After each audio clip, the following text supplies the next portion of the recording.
उदयपुर सांसद मन्नालाल रावत ने जिला परिषद स्थित अपने कार्यालय में शुक्रवार को जनसुनवाई की। जनसुनवाई में उदयपुर और सलूमर जिले के कई लोग अपनी परिवेदनाएं लेकर पहुंचे।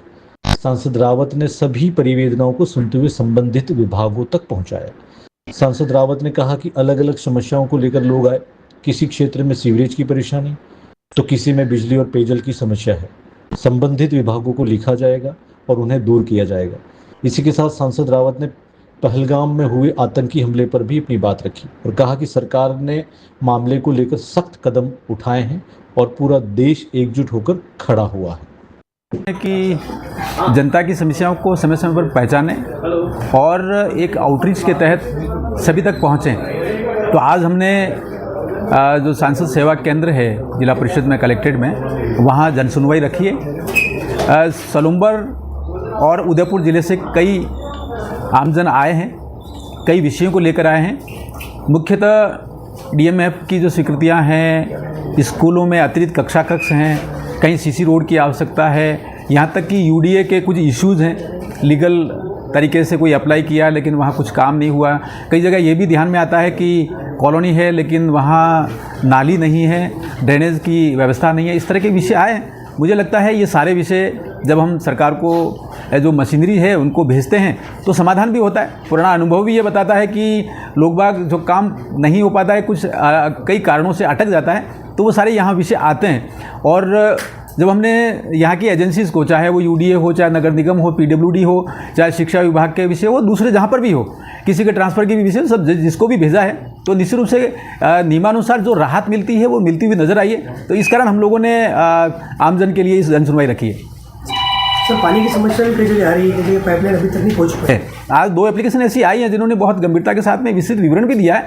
तो मैं आग्रह करूँगा जो संबंधित एजेंसियाँ हैं, जो परियोजना उनके हाथ में है, चाहे जल जीवन मिशन हो, चाहे पीएचईडी के जो नियमित काम हो, चाहे हैंडपम्प लगाने के काम हो, अलग अलग योजनाओं में तत्परता से साथ करना चाहिए। क्योंकि ये गर्मी है और हमारे यहाँ बहुत ज़्यादा, क्योंकि पानी बह के चला जाता है, उसका भी अभाव ग्रामीण क्षेत्र में नज़र आता है। तो तत्काल राहत देने के लिए हम आग्रह करेंगे और आपके माध्यम से भी हम कहना चाहते हैं कि ये विषय सब तक पहुँचे। लेकिन आमजन से भी ये आग्रह है कि कोई कहानी मीडिया में छपे, मीडिया में कुछ हो, उसके साथ ही साथ हम लोग ये भी कोशिश करें कि आमजन जो एमपी हैं, एमएलए हैं, जनप्रतिनिधि, वहाँ तक विषय पहुँचाए। तो हम तत्परता के साथ इन विषयों को आगे बढ़ाएंगे।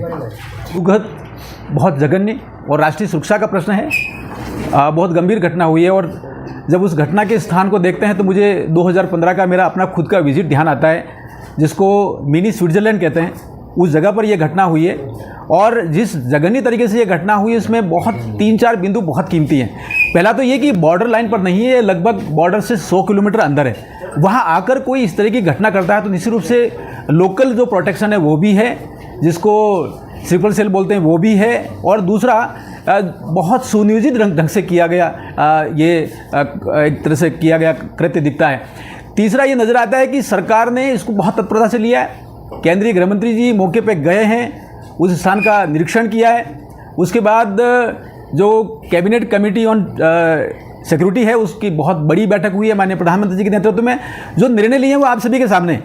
ध्यान में ये आता है कि राष्ट्रीय हित सबसे पहले, उसको लेकर सिंधु जल समझौता जो हुआ था वो उसको निलंबित कर दिया है, निरस्त कर दिया। उसके बाद जितने भी वीज़ा हैं वो सारे निरस्त कर दिए गए।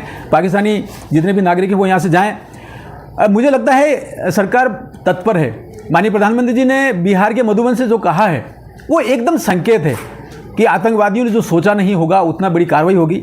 हम सभी विश्वास करें कि आज की तारीख में जो नेतृत्व है देश का, वो एक ऐसे राष्ट्र नेता के रूप में है जो 56 इंच का सीना रखते हैं और ठोक के निर्णय लेते हैं और ठोक के कार्रवाई भी करते हैं और घर के अंदर घुस के मारते हैं। वो सारी पद्धति आपने, हम सभी ने देखी है। विश्वास करेंगे कि आपके मन में और मेरे मन में हमारे जो भाव है, एक आक्रोश है, वो हम सभी के मन में बना रहे जब तक कि ये जो जितने दिवंगत हुए हैं उन सभी के प्रति सच्ची श्रद्धांजलि यही होगी कि सरकार कोई कठोर निर्णय ले, एक्शन हो और वो पूरी दुनिया देखे कि समृद्ध को ना